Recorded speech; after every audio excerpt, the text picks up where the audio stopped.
Anime review.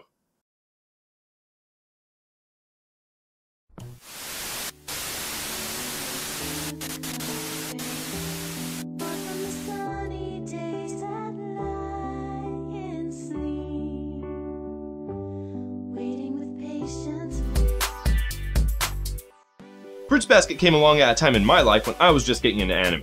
It was one of the first outside of what aired on Toonami and things like that I had seen and quickly became one of my favorite animes. Now at first, I didn't want to watch it at all. I mean, there was no Kamehamehas, there were no mechs, what's the point?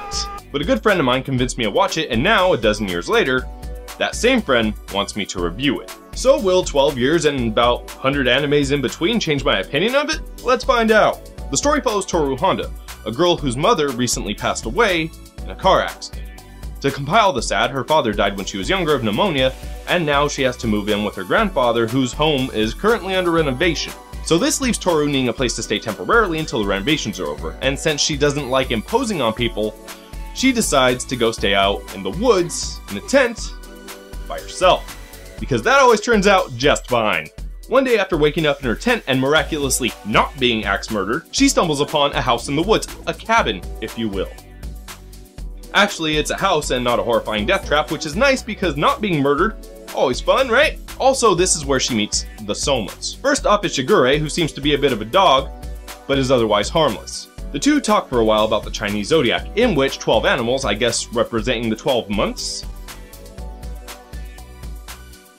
have a party at God's place. Because ain't no party like a holy party, because a holy party don't stop until someone gets crucified. Toru knows this story very well because when she was younger, her mother would recite it to her. She mentions how she feels bad for the cat, who got asked out of the festivities because the rat decided to deliberately not invite him, which goes to cement the stereotype that rats are assholes.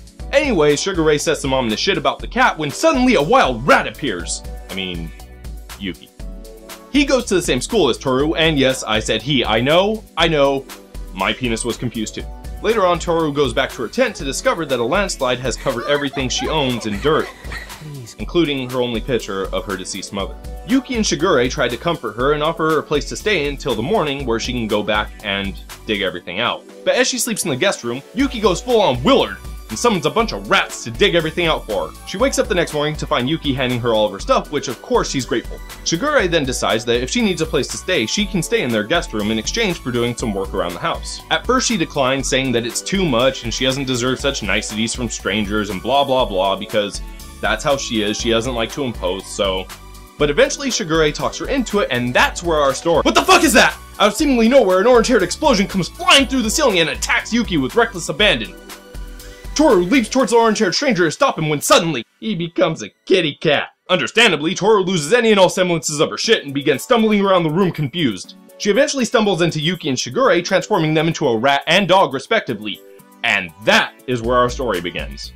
You see, the Soma family has a deep, dark secret. Generations ago, certain members of the family were cursed to transform into the animals of the zodiac when they come into contact with somebody of the opposite gender. Kyo, the orange-haired stranger, was apparently gifted the shortest end of the shit stick because he has to transform into the cat, which explains the reasoning behind him hating Yuki, the rat. The series is very episodic, usually revolving around Toru meeting a new member of the Soma family, and through wacky random happenstance, finding out which animal they are, if any. But it does have a greater arc, a clear and concise story and goal for her and the Soma family respectively. Now back in the day, this was my favorite anime. It showed me that anime didn't have to be all about fists and explosions and mechs, energy blasts. It didn't have to be that. It could tell real storytelling. It really opened the doors for me as to what anime could be and what it should be. It changed my perspective, and very few things can say that in this world. So to me, it's always gonna have a special place. It came around in 2001, and for its time was one of the better animated series, excluding things like Hellsing, which also came out the same year. They often do the chibi thing, which actually fits the tone for this series, so I can't really knock them too much on that. Really, in retrospect, there's not a lot to say about the animation here. It's slightly above average for its time, but it's nothing game-changing. It's not gonna change your perspective on anime. It's not like Attack on Titan or something like that. The animation's good, it's not great.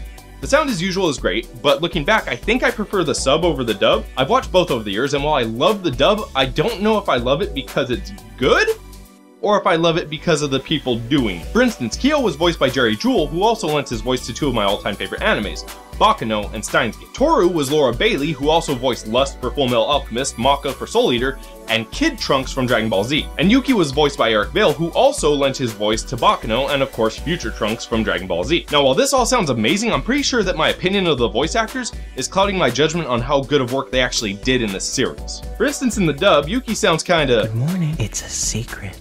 And besides, where else can you go? I apologize for the smell. Yeah. And going from the sub to the dub, Kyo's voice never really fit for me. I mean, it did grow on me later on in the series, but initially I was like, no, that's not right, no! There's certain songs I could listen to all day on the soundtrack and not get bored. And then there's a repetitious, bland noise, like the intro. Now I know there are people out there who really dig it, but I just can't get into it. I admit that the sub version is slightly better than the dub version, but either way I just end up skipping it. Now on to the characters and plot. Admittedly, this is where animes matter the most for me. The characters are phenomenal. Each feels like their own three-dimensional person with their own elaborate pasts and emotions. There's at least one character for everybody to connect with in this series, and enough sadness for Clannad to feel a little threatened. The plot is also really well structured and expertly done. My only issue with either of these things is that the show stops a little bit short. I mean, it does have a satisfying ending, but the ending is so satisfying that it kind of makes you forget that nothing really got cleared up. There's a lot of loose ends, and after having read the manga, it's pretty apparent that while the show is a really faithful adaptation, it kind of just stops halfway through the story. I would have really liked to seen all the loose ends tied up, not to mention the inclusion of the horse and the rooster, which are completely absent from the show entirely. So taking all of this into consideration, what's the verdict? Well, the show upon my later viewings does have some obvious faults. All of my negative points are really just me nitpicking and trying to tear apart something that I have and probably always will love. So with all of that in mind, Fruits Basket gets a final score of 8.9 out of 10. I really wanted to break the 9-point threshold on this one, but without the second half of the story, I just couldn't justify it. If you enjoyed this video, hit that like button and subscribe and check out the annotations. Also, I've been considering doing some episodic reviews and some playthroughs of games, so if you like those ideas, let me know in the comments below. Kyo out.